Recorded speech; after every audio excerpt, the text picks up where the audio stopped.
Libro abierto Miqueas 5, estudio versículo por versículo, el nacimiento del Mesías y su reino desde Belén. Introducción. El estudio versículo por versículo del capítulo 5 de Miqueas es uno de los pasajes proféticos más importantes del Antiguo Testamento, que profundiza la profecía sobre el nacimiento del Mesías en Belén y la naturaleza de su reino eterno. El libro de Miqueas fue escrito aproximadamente entre 735 a 700 a.C., durante los reinados de Jotam, Acaz y Ezequías en Judá, y se sitúa en un periodo turbulento donde las superpotencias de Asiria y Egipto amenazaban constantemente a las naciones más pequeñas de Levante. El mensaje central del libro de Miqueas es la denuncia de injusticias sociales, la advertencia de juicio divino y la promesa de restauración futura a través del Mesías, dirigido principalmente a Samaria y Jerusalén, denunciando la corrupción de sus líderes.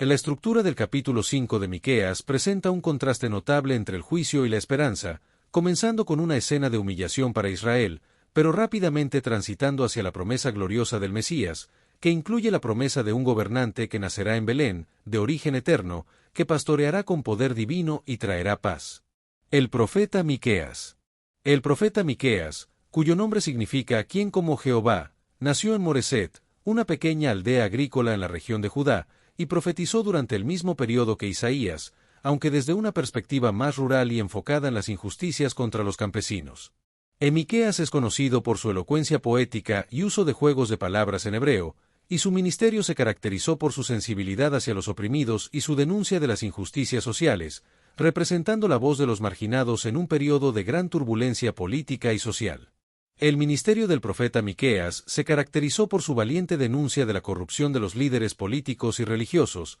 alternando entre oráculos de juicio severo y mensajes de esperanza mesiánica con una retórica apasionada que confrontaba directamente a los poderosos. El contexto histórico. El contexto histórico en el que se desarrolló el ministerio de Miqueas fue uno de profunda crisis política y moral, con el reino del norte, Israel, al borde del colapso bajo la amenaza asiria y Judá enfrentando presiones similares, incluyendo la corrupción generalizada y el declive espiritual significativo durante el reinado de Acaz. La corrupción en la época de Miqueas era generalizada, con los ricos explotando a los pobres, los jueces aceptando sobornos y los líderes religiosos predicando por precio, lo que llevó a una situación de crisis que requería la intervención divina. El rey Ezequías respondió con arrepentimiento a las advertencias de Miqueas, lo que resultó en un retraso del juicio divino sobre Jerusalén, como se menciona en Jeremías 26, 18 y 19, y posteriormente implementó reformas religiosas importantes para tratar de revertir el declive espiritual. Humillación de Jerusalén. El versículo Miqueas 5:1 describe la humillación de Jerusalén ante sus enemigos, con la frase herirán en la mejilla simbolizando la pérdida total de dignidad y autoridad nacional, y puede referirse al asedio de Jerusalén por Sennacherib en 701 a.C., o a la invasión babilónica posterior. La humillación de Jerusalén forma un contraste deliberado con la gloria del Mesías que se presenta en los versículos siguientes, enfatizando la necesidad de un Salvador verdadero e ilustrando el patrón divino de llevar la redención a través del sufrimiento. El asedio a Jerusalén tiene un significado histórico y espiritual, representando un momento crítico para la supervivencia de Judá y simbolizando la pérdida de soberanía y el cumplimiento de las advertencias proféticas sobre las consecuencias de la infidelidad al pacto con Yahvé. En la dimensión espiritual del asedio físico a Israel refleja la realidad espiritual de la consecuencia del pecado, donde los muros físicos no pueden proteger a una nación que ha derribado los muros espirituales de la obediencia a la ley de Dios. El versículo anticipa proféticamente la humillación del verdadero juez de Israel, Cristo, cuando fue golpeado en su juicio, y subraya el principio teológico de que Dios obra a través del contraste entre la debilidad humana y la fortaleza divina. Nacimiento en Belén. O la profecía de Miqueas 5:2 se centra en la promesa del Mesías nacido en Belén Efrata, una pequeña aldea al sur de Jerusalén, que sería el lugar de nacimiento del gobernante divino que ejercería su autoridad con justicia y misericordia. El término hebreo Mosel evoca la idea de un rey davídico ideal, y la expresión su salida son desde el principio, desde los días de la eternidad indica el origen divino y preexistente del Mesías prometido, trascendiendo la historia humana. En la elección divina de Belén como lugar de nacimiento del Mesías demuestra cómo Dios entreteje la historia para cumplir sus propósitos, y la aparente insignificancia de Belén refleja el patrón divino de elegir lo débil para manifestar su poder. Del nombre Belén significa casa de pan, mientras que Efrata se traduce como fructífera, presagiando la llegada de aquel que se identificaría como el pan de vida, y la conexión con Ruth y Booz refuerza la línea genealógica mesiánica. La profecía combina maravillosamente la humanidad del Mesías con su divinidad, anticipando a Cristo siglos antes de su cumplimiento, y subraya el tema recurrente en el ministerio de Jesús de exaltar lo humilde. La ciudad de Belén era conocida como la ciudad natal del rey David, estableciendo un vínculo profético entre el mayor rey de Israel y el futuro rey eterno, y el nacimiento de Jesús en Belén cumplió literalmente esta profecía, confirmando su identidad mesiánica. En la profecía de Miqueas establece una conexión inquebrantable entre el Mesías prometido y la dinastía davídica, y Belén no solo era la ciudad natal de David, sino también el lugar donde Samuel lo ungió como rey, lo que es esencial para entender la identidad del Mesías como el hijo de David prometido. En la expresión hebrea Mimei Olam, desde los días de la eternidad, es extraordinaria en su alcance teológico, ya que mientras que el Mesías tendría un nacimiento humano en Belén, sus salidas o su origen se remonta más allá del tiempo mismo, a la eternidad, anticipando la doctrina cristiana su nacimiento. En la profecía de Miqueas 5:2 se cumplió de manera precisa en Jesús, especialmente en cuanto al lugar de nacimiento, función como gobernante, origen eterno e insignificancia del lugar, y esta profecía era tan conocida entre los eruditos judíos que cuando los magos preguntaron por el lugar de nacimiento del rey de los judíos, los escribas citaron inmediatamente este pasaje. El cumplimiento de esta profecía no fue el resultado de un plan humano, ya que José y María vivían en Nazaret, no en Belén, y el nacimiento de Jesús en Belén se debió al censo ordenado por Augusto, lo que confirma la intervención divina en la historia. El nacimiento de Jesús en Belén fue el cumplimiento de la profecía mesiánica, y fue provocado por el decreto del censor romano, lo que demuestra cómo las decisiones políticas imperiales servían al propósito divino de cumplir las profecías mesiánicas. El Nuevo Testamento proporciona testimonio sobre el nacimiento en Belén a través de los registros de Mateo, Lucas y Juan, quienes citan la profecía de Miqueas y describen las circunstancias históricas que llevaron a José y María a Belén, donde nació Jesús. La precisión del cumplimiento de la profecía de Miqueas fue un argumento poderoso para demostrar que Jesús era el Mesías prometido, y su nacimiento en Belén lo conecta con la línea davídica no solo genealógicamente sino también geográficamente, reforzando su identidad como el legítimo heredero al trono de David. Tiempo de espera y sufrimiento. El versículo Miqueas 5:3 introduce la idea de un tiempo de espera y sufrimiento hasta un momento específico marcado por un nacimiento significativo, que puede referirse al periodo de abandono aparente del pueblo de Dios durante el exilio y los siglos posteriores, hasta la venida del Mesías. Y también puede tener una dimensión escatológica que se refiere al tiempo entre la primera y segunda venida de Cristo. La imagen del parto en la literatura profética es significativa, simbolizando tanto dolor como esperanza, y el sufrimiento de los dolores de parto es intenso pero temporal, y conduce a una nueva vida, lo que refleja la paciencia divina y el desarrollo del plan redentor a través de generaciones de pruebas y purificación. El tiempo de sufrimiento nacional tendría un propósito y un límite definido, culminando en el nacimiento del Redentor, y la mujer que dará a luz es una imagen que podría representar a Israel como nación, de quien nacería el Mesías, como se menciona en Isaías 66, 7-8 y Apocalipsis 12. En la tradición cristiana ha visto en este versículo una referencia velada a María, la madre de Jesús, quien personifica a la hija de Sión que daría a luz al Mesías prometido, y su maternidad divina se convierte en el punto focal donde convergen las promesas y se inicia la nueva era de redención. En la frase el resto de sus hermanos alude a la dispersión de Israel a través de las deportaciones asirias y babilónicas, y aunque hubo un cumplimiento inicial con el regreso de algunos exiliados bajo Zorobabel, Esdras y Nehemías, muchos intérpretes ven aquí una profecía aún no completamente cumplida, que apunta hacia la restauración final de Israel en la era mesiánica. La imagen de hermanos separados que finalmente se reúnen es poderosa en el contexto del pueblo hebreo dividido, y la promesa de reunificación bajo el Mesías de Belén sugiere que su reinado superaría estas divisiones históricas, restaurando la unidad perdida del pueblo de Dios. El Mesías como pastor divino. El Mesías es descrito como un pastor divino que apacienta con poder de Jehová, evocando la imagen del buen pastor que cuida, protege y guía a su rebaño con autoridad divina, no meramente humana, como se menciona en Miqueas 5:4.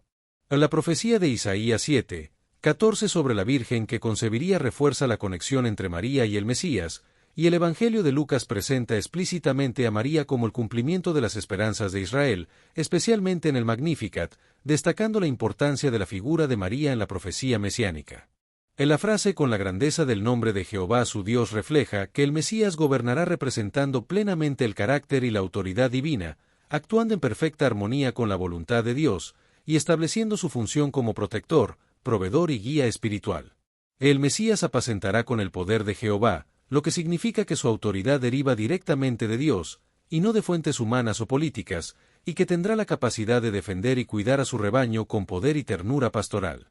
En la imagen del Mesías como pastor es profundamente significativa en la cultura hebrea, evocando la figura de David y la autodescripción de Dios como el pastor de Israel, y se anticipa las palabras de Jesús en Juan 10, 11 al 16, donde se identifica explícitamente como el buen pastor. En la expresión apacentará con poder de Jehová revela la fuente de la autoridad mesiánica, que es la autoridad divina, y establece al Mesías como representante perfecto de Dios, actuando con plena autoridad delegada, como se afirma en Mateo 28, 18. En la majestad del nombre de Dios se manifestará en el Mesías, quien representará perfectamente el carácter y la autoridad divina, y se cumplió en Jesús, quien declaró que Él y el Padre son uno, y que el que lo ha visto a Él, ha visto al Padre, y manifestó la grandeza del nombre divino a través de sus enseñanzas, milagros y sacrificio redentor. En la protección covenantal del nombre divino de Jehová representa la fidelidad de Dios a sus promesas y su compromiso de proteger a su pueblo a través del Mesías, lo que incluye la presencia santificadora, la justicia perfecta y el amor redentor. Seguridad y paz bajo el reinado mesiánico.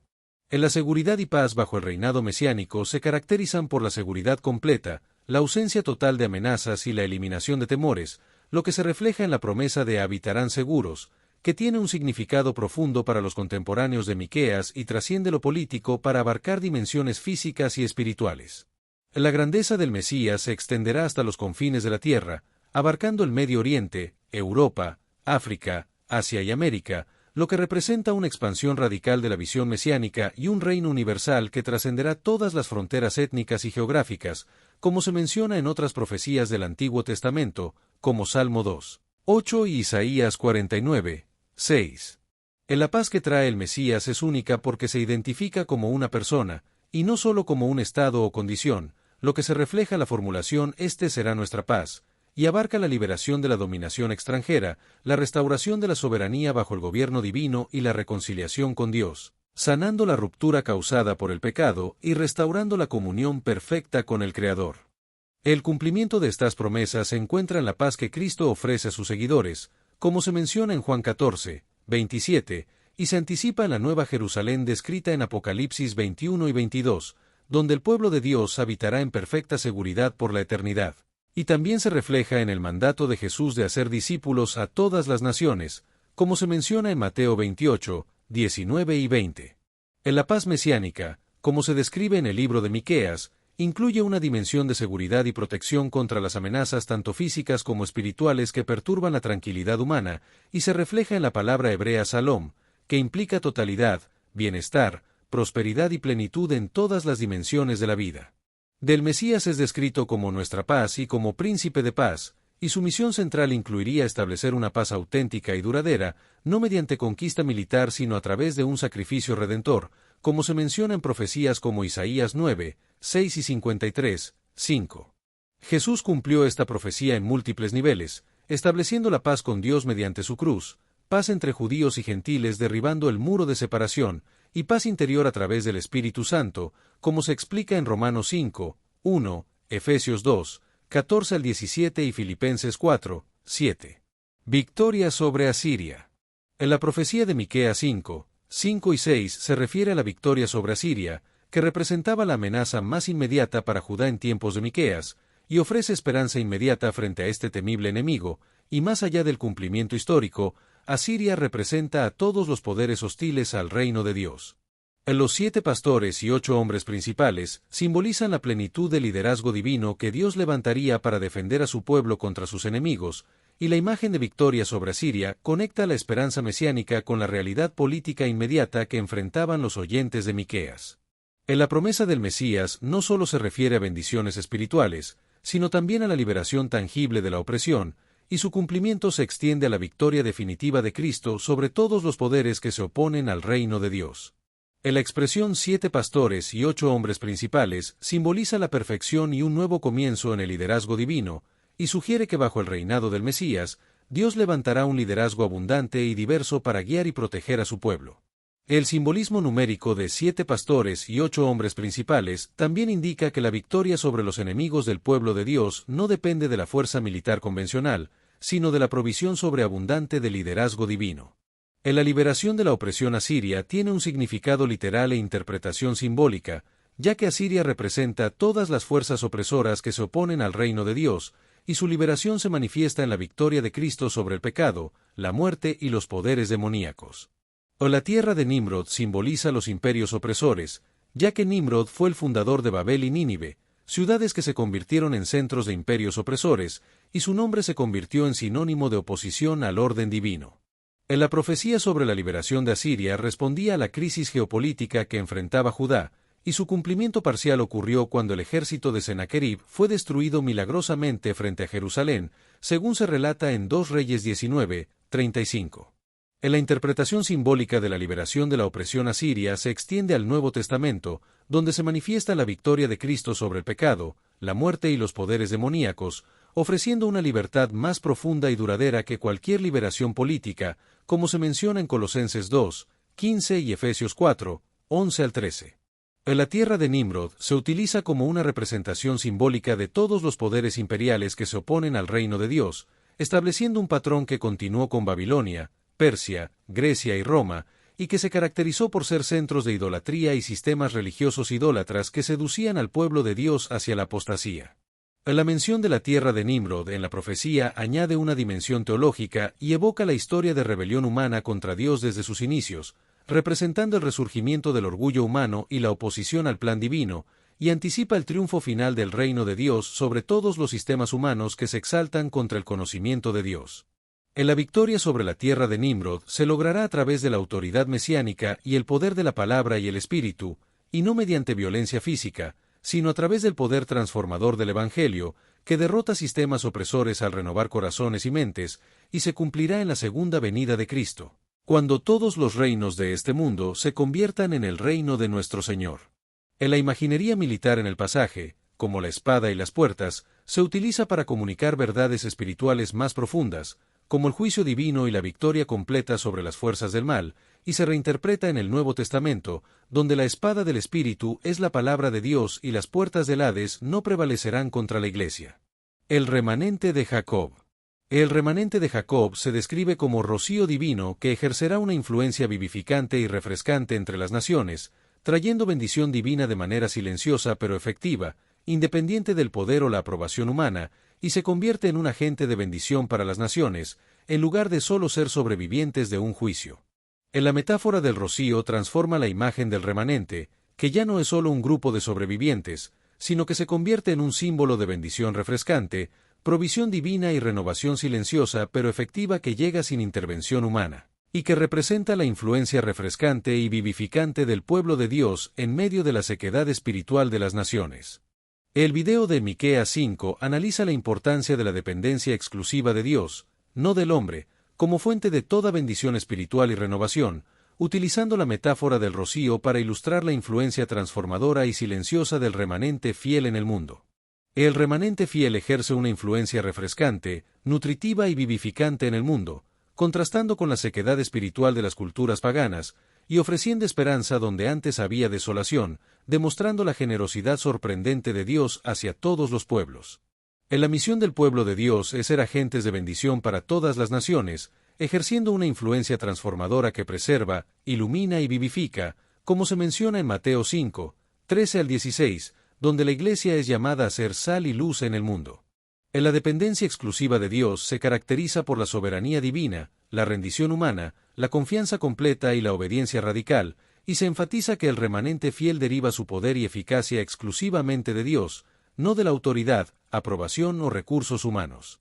En la Iglesia primitiva ejemplificó esta verdad cuando, desprovista de poder político, riqueza o influencia social, transformó el Imperio Romano a través de un poder que claramente no era humano sino divino, y esta dependencia exclusiva de Dios sigue siendo un principio fundamental para la eficacia espiritual del pueblo de Dios en cualquier contexto cultural. El versículo 8 de Miqueas 5 describe al remanente como un león entre las bestias, destacando su poder irresistible y autoridad, y contrastando con la metáfora anterior del rocío, que enfatizaba la influencia benéfica y gentil del remanente, lo que muestra la dualidad de la misión del pueblo de Dios, que debe ser a la vez suave y poderosa. El león en la cultura del antiguo cercano oriente simbolizaba autoridad real, poder y dominio, y en la Biblia se utiliza como símbolo de la tribu de Judá y posteriormente de Cristo mismo, el león de la tribu de Judá. La imagen del león entre animales más débiles comunica la superioridad y la autoridad indisputable del remanente entre las naciones, no por su fuerza numérica o militar, sino por el poder divino que opera a través de ellos. El pueblo de Dios es tanto portador de bendición como instrumento de victoria divina, y su presencia introduce un poder transformador que afecta desproporcionadamente a su entorno social y cultural. La autoridad espiritual del remanente fiel deriva directamente de Dios, lo que les permite permanecer firmes cuando otros se doblan ante presiones culturales, y su testimonio es imposible de ignorar completamente, incluso por aquellos que lo rechazan.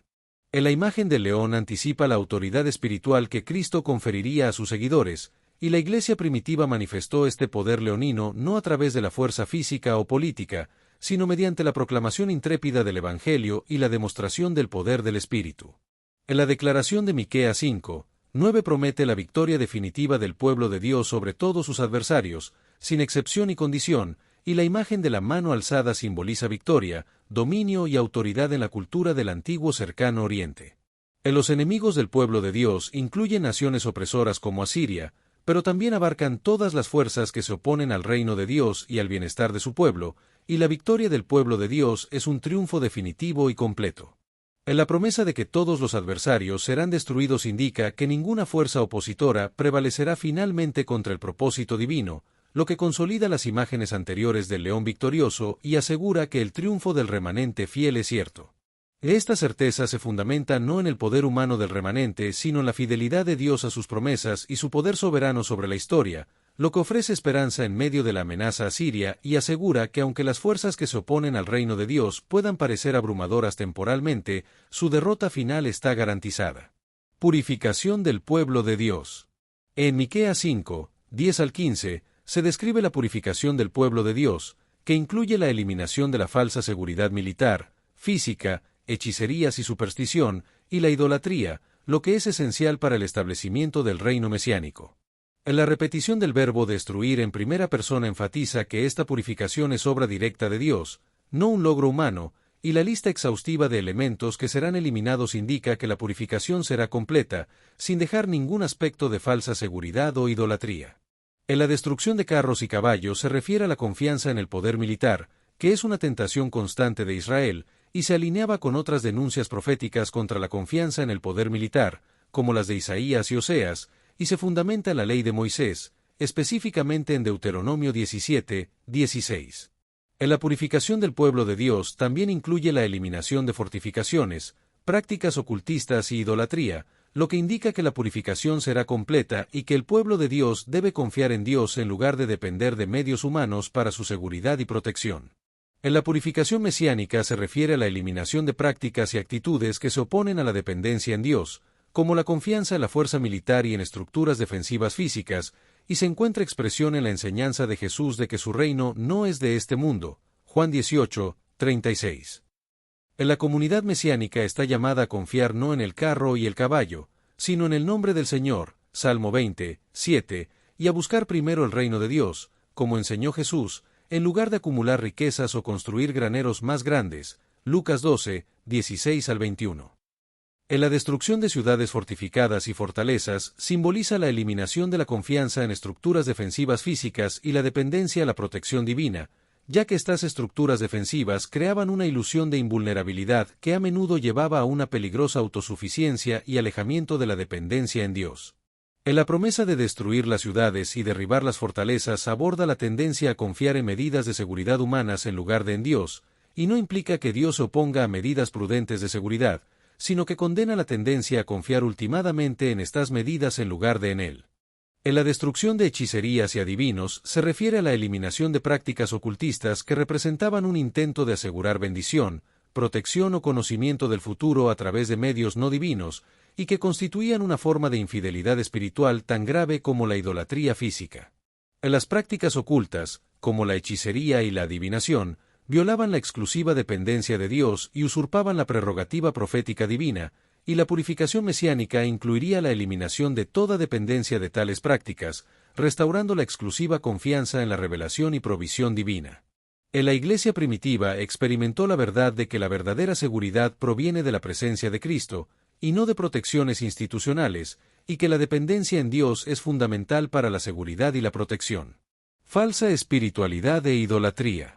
El video de Miqueas 5 analiza la falsa espiritualidad y la idolatría en el contexto del pueblo de Israel, destacando la importancia de la purificación y la restauración de la adoración verdadera a Yahvé. En la idolatría se manifestaba en la creación y adoración de esculturas y estelas paganas, que violaban el segundo mandamiento y dividían la lealtad espiritual del pueblo, y también se relacionaba con el comercio idólatra, que era una industria dedicada a la producción y venta de objetos de culto pagano. En la verdadera purificación implicaba no solo la destrucción física de los ídolos, sino también la conversión del corazón hacia la adoración exclusiva de Yahvé, y se anticipaba a una restauración de la adoración verdadera, donde Dios sería reconocido como la única fuente legítima de seguridad, prosperidad y bendición. En la destrucción de imágenes y estelas era esencial para la reforma del culto y el retorno a la adoración centralizada y purificada, y se consideraba una violación fundamental de la relación de pacto con Yahvé, frecuentemente descrita por los profetas como adulterio espiritual. En la sección también destaca la importancia de la enseñanza de Jesús en Juan 4, 24, que enfatiza que la verdadera adoración debe ser en espíritu y en verdad, libre de toda dependencia de representaciones físicas o mediaciones impropias, y se relaciona con la restauración de la adoración verdadera bajo el reinado mesiánico. En la purificación de Israel encontró un cumplimiento parcial en las reformas religiosas de reyes como Ezequías y Josías, pero su realización plena comenzó con Jesús, quien purificó el templo físicamente y estableció un nuevo paradigma de adoración centrado en la relación espiritual con Dios. El desarraigo de los árboles de Acera simboliza la eliminación de cultos paganos y la purificación del corazón, ya que Acera era la principal diosa cananea asociada con la fertilidad y su culto había penetrado profundamente en la práctica religiosa israelita. En la erradicación completa de los cultos paganos se refleja en la terminología específica de arrancar, que sugiere una eliminación total, incluyendo las raíces, para prevenir cualquier posible rebrote. Y esta metáfora agrícola comunica la intención divina de eliminar no solo las manifestaciones visibles, sino también las raíces profundas de la idolatría en la cultura y conciencia de Israel. Venganza divina sobre las naciones desobedientes. En la venganza divina sobre las naciones desobedientes es la aplicación de justicia perfecta sobre quienes persistentemente rechazan la verdad y oprimen al pueblo de Dios, y se caracteriza por la ira santa y el juicio justo, que se aplica a todas las naciones, no solo a Israel, subrayando la soberanía universal de Dios. En la diferencia crucial entre las naciones que reciben la influencia benéfica del remanente y aquellas que persisten en la rebelión contra Dios no es étnica sino moral, y se basa en la actitud hacia la revelación divina y el testimonio del remanente, como se menciona en el versículo final: con ira y con furor haré venganza en las naciones que no obedecieron. Humildad y reconocimiento del Mesías. Del video de Miqueas 5 analiza la importancia de la humildad y el reconocimiento del verdadero Mesías en nuestra vida, destacando que Dios utiliza lo pequeño y aparentemente insignificante para avanzar su reino. En la elección de Belén como lugar de nacimiento del Mesías revela la preferencia divina por la humildad sobre la grandeza externa, desafiándonos a cultivar la humildad como virtud central y a reconocer que Dios resiste a los soberbios y da gracia a los humildes, como se menciona en Santiago 4, 6. En la sección también destaca la importancia de mantener una actitud abierta hacia los métodos inesperados de Dios, ya que podemos perder bendiciones divinas cuando insistimos en que Dios debe obrar según nuestras expectativas, y que debemos recordar que las circunstancias que parecen insignificantes o decepcionantes podrían ser precisamente el Belén, a través del cual Dios realizará sus propósitos más grandes. Para reconocer al verdadero Mesías, se requiere un reconocimiento completo, aceptación de todas las facetas de su identidad, discernimiento bíblico, evaluación basada en las Escrituras, apertura espiritual y disposición a ver más allá de prejuicios, así como una búsqueda sincera y honesta sobre su identidad, como se menciona en Miqueas 5. que proporciona criterios claros para reconocer al verdadero Mesías, y que Jesús cumplió de manera única y completa. En la sección concluye que reconocer al verdadero Mesías requiere evaluar las afirmaciones mesiánicas a la luz de las Escrituras, no según expectativas culturales o políticas, y que debemos permitir que las Escrituras transformen nuestras expectativas y nos lleven a un encuentro personal con el Mesías, como lo ilustran los sabios que siguieron la estrella hasta Belén y reconocieron al rey recién nacido, y los líderes religiosos que conocían las profecías pero no siguieron su lógica hasta su conclusión. El reconocimiento del verdadero Mesías implica aceptar la naturaleza de su reino, que se basa en principios radicalmente diferentes a los de los reinos del mundo, valorando el servicio sobre el poder, el sacrificio sobre la autopreservación y la verdad sobre la conveniencia política. Aceptar a Jesús como Mesías significa abrazar estos valores y vivir de acuerdo con ellos, lo que se refleja en la fidelidad en la dependencia de Dios, la influencia positiva, la valentía frente a las presiones culturales y la pureza en la adoración. El libro de Miqueas 5 presenta al remanente fiel con dos imágenes complementarias, el rocío refrescante y el león poderoso, que representan la influencia benéfica y vivificante en la cultura y la autoridad espiritual que deriva de la conexión con Dios. La efectividad del remanente fiel depende crucialmente de la purificación de falsas seguridades e idolatrías modernas, como la confianza en el poder económico, la influencia política, la aceptación cultural o la tecnología, y la única seguridad verdadera es el Señor. Es importante identificar y abandonar los ídolos modernos, como la obsesión con la riqueza, el éxito profesional y la seguridad financiera, la búsqueda de afirmación en redes sociales, el prestigio profesional o la admiración pública, y las supersticiones contemporáneas como la dependencia de horóscopos o numerología. En la purificación de la idolatría moderna comienza con el reconocimiento honesto de las dependencias ilegítimas y la confianza desplazada, y requiere permitir que el Espíritu Santo identifique y elimine estas idolatrías en la vida de cada persona. En la idolatría raramente se presenta como adoración explícita a deidades paganas, sino que más frecuentemente aparece como confianza desplazada, valorando algo creado por encima del Creador, y la purificación implica reconocer en que se deposita realmente la confianza cuando se enfrentan crisis y que se teme perder más que cualquier otra cosa. Resumen de las promesas mesiánicas. Del texto presenta un resumen de las promesas mesiánicas en Miqueas 5, que describe al Mesías como una figura multifacética que combina elementos grandes, como nacimiento humano y origen eterno, humildad y majestad, y autoridad real. En la persona de Jesucristo resuelve perfectamente esta tensión de contrastes, uniéndose en sí mismo la divinidad y la humanidad, la humildad y la gloria, y ofreciendo una esperanza que trasciende las circunstancias políticas inmediatas. En las promesas mesiánicas de Miqueas 5 incluyen el nacimiento en Belén, el origen eterno del Mesías, el cuidado pastoral del Mesías, la paz verdadera que trae reconciliación con Dios y entre los pueblos, el alcance universal del Mesías y la victoria definitiva sobre todas las fuerzas que se oponen al reino de Dios.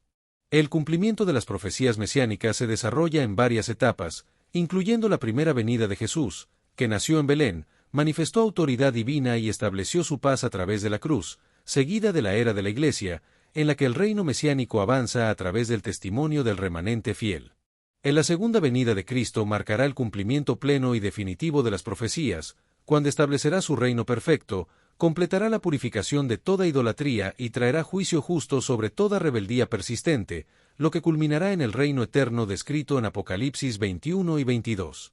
Del video concluye que vivimos en el entretiempo mesiánico, entre la inauguración del reino en la primera venida de Cristo y su consumación en su regreso glorioso, y que esta perspectiva escatológica ofrece esperanza en medio de las dificultades presentes, recordándonos que nuestra confianza última no está en soluciones políticas o humanas, sino en el gobierno perfecto del Mesías. En las condiciones actuales del mundo, que incluyen conflictos, injusticias y sufrimientos, no representan el resultado final, ya que el gobernante de Belén, cuyo origen es desde la eternidad, está trabajando constantemente hacia el establecimiento definitivo de su reino. El reino que se establecerá estará caracterizado por la paz, la justicia y la adoración verdadera, lo que contrasta con las condiciones actuales del mundo. Como parte del remanente fiel, se nos llama a vivir de acuerdo con los valores de este reino venidero, lo que implica anticipar su plenitud con fidelidad y esperanza, y hacerlo de manera que reflejemos los principios de este reino en nuestra vida diaria.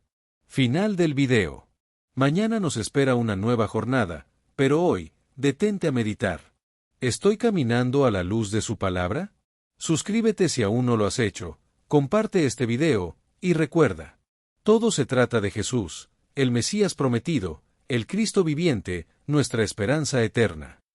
Proclamamos al Hijo de Dios, exaltamos su nombre, y llevamos su luz a las naciones. Si este mensaje te edificó, suscríbete para seguir conociendo más de Jesús, el Mesías, y su palabra viva. A Dios el Padre, el único sabio, sea la gloria por los siglos de los siglos. Amén.